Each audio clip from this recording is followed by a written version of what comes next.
मेरा नाम नबीला है, मैं हेयर आर्टिस्ट हूँ और मैं तकरीबन 8-9 साल से काम कर रही हूँ, इस फील्ड में हूँ। और पहले जो था मैं वो एक सैलून में काम करती थी, उधर से मैंने छोड़ा और उसके बाद जो है वो कोविड स्टार्ट हो गया। कोविड की वजह से मैंने 1-2 सैलून में अप्लाई किया लेकिन मुझे जॉब नहीं मिल पाई। और फिर मुझे एक जगह जॉब मिली। उन्होंने मुझे पूछा कि आप किस मज़हब से ताल्लुक़ रखती हैं। मैंने उनको बताया कि मैं क्रिश्चियन कम्युनिटी से जो है वो ताल्लुक़ रखती हूँ। तो उन्होंने कहा कि अच्छा ठीक है, लेकिन उनका जो बिहेवियर था वो कुछ सही नहीं था क्योंकि मैं क्रिश्चियन कम्युनिटी से बिलोंग करती थी। क्योंकि आप जब के किसी जॉब पे पता करने के लिए जाते हो तो आपसे इस तरह के क्वेश्चन पूछे नहीं जाते।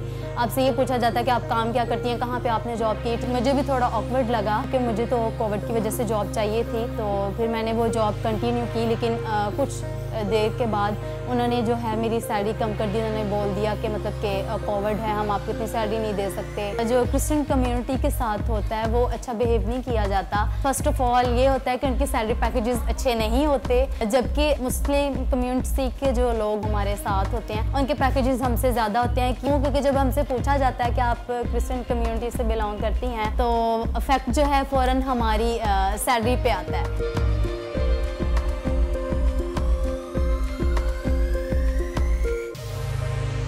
पहले क्रिश्चियन थी, उसके बाद मैंने इस्लाम कबूल किया। लेकिन मैं इस्लाम कबूल करने के बाद मैंने ये बिल्कुल नहीं सोचा कि मैं क्रिश्चियन को प्रेफर करूँ और मुस्लिम्स को ना करूँ।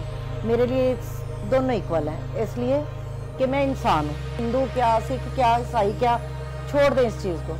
अच्छे इंसान होने के नाते आप सबको एक जैसा लेके चलो। इस तरह का कोई बिहेवियर नहीं है कि हम क्रिश्चियन हैं तो इसको बुलाना नहीं है या इसके साथ खाना शेयर नहीं करना।